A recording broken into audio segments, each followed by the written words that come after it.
আদালত বুঝেন না, যেখানে বিচার কার্যের ফয়সালা করা হয়, কোর্ট কাছারি আদালত, এটা তো ভেরি কমন। এটা শুনছেন না সবাই? আদালত, যেখানে ন্যায় বিচার হবে, সুশাসন হবে। কিন্তু ভাগ্যের কি নির্মম পরিহাস, ওখান থেকে মিথ্যা সাক্ষী দিয়ে মনমতো রায় দিয়ে দেয়া হয়। এগুলোর পরিবর্তন হওয়ার দরকার আছে না নাই? প্রিয় ভাইয়েরা, আদালত, আল আদল, ইংরেজিতে বলে জাস্টিস, ন্যায় বিচার, সুবিচার, সুশাসন, জাস্টিস, আল আদল, সব জায়গায় এই জাস্টিস থাকা দরকার। Justice should be prevailed in the society. The mission of all prophet was to uphold the justice. সব নবীর মিশন ছিল এই জাস্টিসকে, আদালকে, সুশাসন আর সুবিচারকে নিশ্চিত করা। পড়েন সুবহানাল্লাহ। And the core message of every divine scripture was to uphold justice. পৃথিবীর সব আসমানি কিতাবের মূল শিক্ষা ছিল এই জাস্টিসকে সমাজে এনশিওর করা, সুবিচার, সুশাসনকে এনশিওর করা। তাহলে প্রিয় ভাইরা, আমরা বুঝতে পারলাম আল আদ শব্দের মানে হচ্ছে ইনসাফ বা সুবিচার বা ন্যায় বিচার। এটা হচ্ছে একটা general meaning, very general meaning. আপনি যদি ইন ডেপথ বুঝতে চান, আরো ভেতরে যান, তাহলে আদাল মানে হচ্ছে সমন্বয়, আদাল মানে হচ্ছে ভারসাম্য, ব্যালেন্স। আদাল মানে হচ্ছে মধ্যম পন্থা। সুবহানাল্লাহ পড়েন। কারণ সব সময় সমান সমান হইলেই সুবিচার হয় না। কথা কি বুঝতেছেন? ইসলামের দ্য কনসেপ্ট অফ আদাল, এটা এমন আদাল, এটা সব সময় সমান সমান নয়। যখন সমান সমান দেয়া দরকার, ইসলাম সমান সমান দেয়। যখন ব্যালেন্স করা দরকার, চেক এন্ড ব্যালেন্স, সমন্বয়, ভারসাম্য করা দরকার, তখন ইসলাম ভারসাম্য করে দেয়। এটার নাম আদাল। সুবহানাল্লাহ। সহজ করে আপনাদেরকে বুঝাই। যেমন ধরুন, একটা পরিবারের 3 জন সদস্য, স্বামী, স্ত্রী আর সন্তান। তাদের সকালবেলার ব্রেকফাস্টে, স্বামীর সকালের নাস্তায় স্বামীর 3টা রুটি লাগে, স্ত্রীর 2টা লাগে, আর সন্তানের 1টা রুটি লাগে। এখন আমি যদি সমান সমান করে আদল করতে চাই, সবাইকে যদি 3টা করে রুটি দেই, তাহলে স্বামী বেচারার জন্য ঠিক আছে? কি বলেন? কথা কি বুঝতেছেন না কষ্ট হয়ে যাচ্ছে? যদি সমান সমানের নিয়মে আগাই, তাহলে 3টা করে যদি রুটি দেই, স্বামীর জন্য ওকে, কিন্তু স্ত্রীর জন্য 1টা বেশি হয়ে যায়। আর সন্তানের জন্য কয়টা বেশি হয়? আচ্ছা, এই তো বুঝতেছেন, মাশাআল্লাহ। আচ্ছা, 2টা করে যদি সবাই দেয় সমান সমান নীতিতে, তাহলে স্ত্রীর জন্য, স্ত্রী বেচারির জন্য ঠিক আছে, কিন্তু স্বামীর কয়টা কম পড়ে? আর সন্তানের বেশি হয়ে যায় কয়টা? আচ্ছা, সমান সমান নীতিতে সবাইকে যদি সকালের নাস্তার জন্য 1টা করে রুটি দেই, সন্তানের জন্য ঠিক আছে, কিন্তু স্ত্রী বেচারির কম পড়ে কয়টা? স্বামীর কম পড়ে কয়টা? 2টা। কথা কি বুঝতেছেন? আর আমি যদি স্বামীকে দেই 3টা, স্ত্রীকে দেই 2টা, আর সন্তানকে দেই 1টা, তাহলে কারো অপচয় হবে না। যার যতটুকু দরকার ঠিক ততটুকুই কাজে লাগবে। চিল্লায় বলেন ঠিক কিনা? এটাই হচ্ছে ইসলামের আদাল, যেখানে যার যতটুকু দরকার তাকে সেখানে ঠিক ততটুকু দিয়ে দেওয়ার নামই হচ্ছে আদাল। চিল্লায় পড়েন আল্লাহু আকবার। রব্বুল আলামিন বলেন, ইউসিকুমুল্লাহু ফি আওলাদিকুম লিযযাকারি মিসলু হাযযিল উনসায়াইন। আল্লাহ তোমাদেরকে ওসিয়ত করেন, তোমাদেরকে আদেশ দেন, উত্তরাধিকার সম্পদ যখন বন্টন হবে, ছেলেরা যতটুকু পাবে, মেয়ে পাবে তার অর্ধেক। সুবহানাল্লাহ বলেন। দেখেন, ছেলে যতদূর, মেয়ে অর্ধেক। ছেলে ডবল পাবে। আপাত দৃষ্টিতে মনে হয় এখানে অবিচার হয়েছে, কিন্তু আসলে কি অবিচার হয়েছে? আপনি বিয়ের ক্ষেত্রে যান, ওইখানে আবার ছেলে মোহরানা দেয়, মেয়ে সেখানে মোহরানা পায়। তাহলে চেক এন্ড ব্যালেন্স, ভারসাম্য, ব্যালেন্স, মধ্যম পন্থা এখানে আছে না নাই? এটাই হচ্ছে ইসলামের আদল। আল্লাহ তাআলা এই আদলের আদেশ দিয়েছেন, সুবিচার, ন্যায় বিচার, সুশাসন এবং ভারসাম্যের আদেশ দিয়েছেন। প্রিয় ভাইয়েরা, একটি শান্তিময় সমাজ, একটা সমৃদ্ধ সমাজ, একটা মানবিক সমাজ যদি আমরা পেতে চাই, এই আয়াতের মধ্যে যতগুলো পয়েন্ট আছে সবগুলোর বাস্তবায়ন লাগবে। কথা বুঝতে পেরেছেন? বলেন, আওয়াজ করে বলেন, আমরা একটা শান্তির সমাজ চাই কি চাই না? আমরা একটা সমৃদ্ধ বাংলাদেশ চাই কি চাই না? আমরা একটা মানবিক বাংলাদেশ চাই কি চাই না? এই আয়াতে আল্লাহ তাআলা একটা মানবিক সমাজের রূপরেখা টেনেছেন। তার প্রথম কথা হচ্ছে, ইন্নাল্লাহা ইয়ামুরু বিল আদল।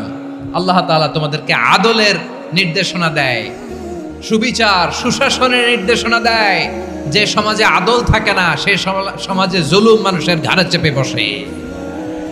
আদলের বিপরীত হচ্ছে জুলুম। আদলের বিপরীত কি? জুলুম বা জাওর, অত্যাচার, অবিচার, বৈষম্য। এই যে বৈষম্য বিরোধী ছাত্র আন্দোলন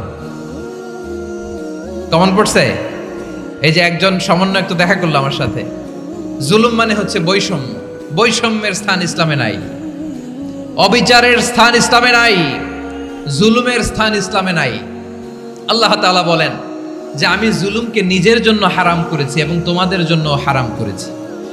বিশ্বনবী ফরমান, আল্লাহ তাআলা বলেন হাদিসে কুদসিতে, ইয়া ইবাদি ইন্নী হারামতুয যুলমা আলা নাফসি ওয়া জাআলতুহু বাইনাকুম মুহাররামান ফালা তাযালামু। আমার গোলামেরা শোনো, নিশ্চয় আমি আল্লাহ তাআলা জুলুমকে আমি আমার উপরে হারাম করেছি, অনুরূপভাবে জুলুম করাকে তোমাদের উপরেও হারাম করেছি। ফলে ফালা তাযালামু, তোমরা একে অপরের সাথে জুলুম করো না। নির্দেশনাটা কার? খবরদার, জুলুমের সাথে আমাদের কোনো সম্পর্ক নাই। আল্লাহ তাআলা আদলের আদেশ দিয়েছেন, আদালতের আদেশ দিয়েছেন, সুশাসনের, ন্যায় বিচারের আদেশ দিয়েছেন। ইন্নাল্লাহা ইয়ামুরু বিল আদল, আমাদেরকে আদল প্রতিষ্ঠা করতে হবে। জুলুমের সাথে ইসলামের কোনো সম্পর্ক নাই।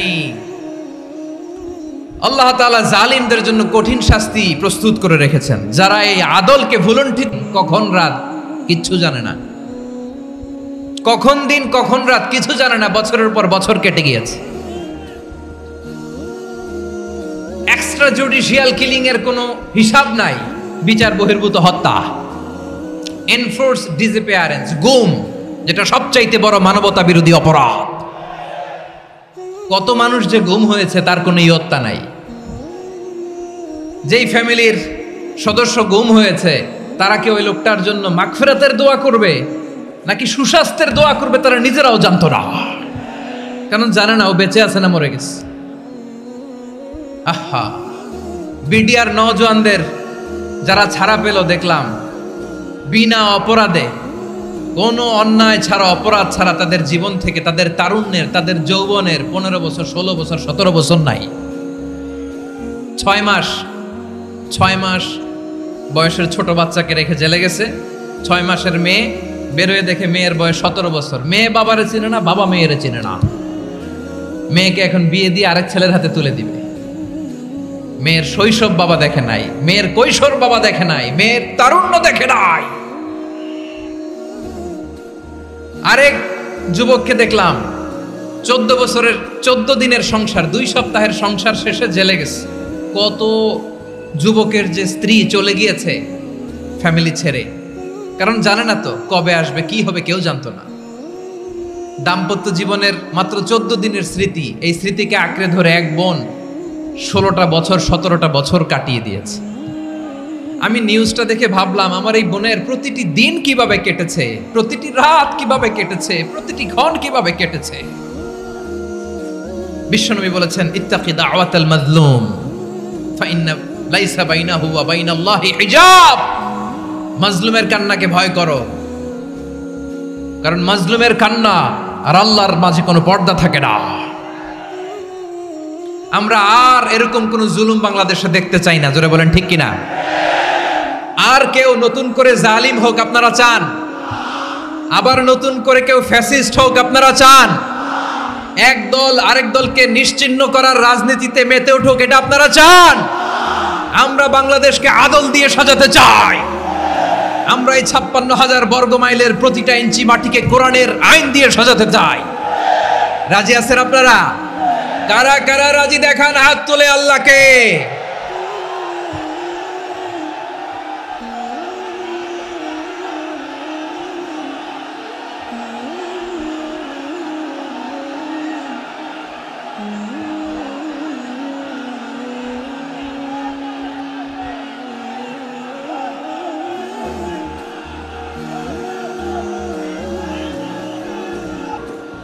আমার প্রিয় বীর চট্টলার তৌহিদি মুসলমান, আমরা আর নতুন করে কেউ জালিম হোক এটা চাই না।